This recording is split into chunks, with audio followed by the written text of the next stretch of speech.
Hello everyone! For today's video nga pala ay magde-demonstrate ako ng web system ko gamit ang HTML, CSS, at SAMP, MySQL, at saka PHP.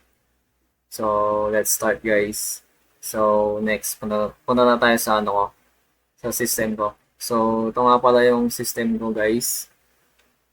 Bago sa lahat ako magla-login.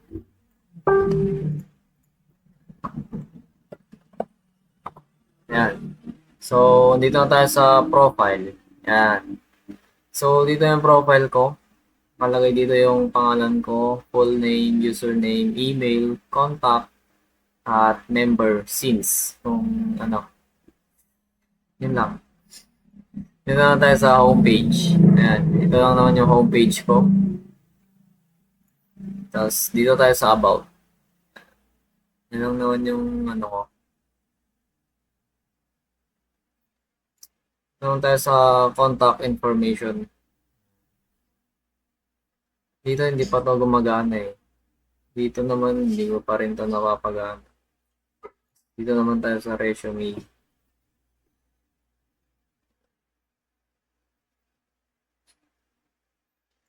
Sales settings.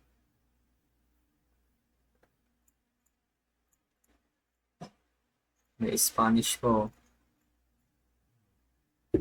Ngayon naman ay magla-log out na ako dahil papakita ko sa inyo yung source code ko. Dito tayo sa CSS.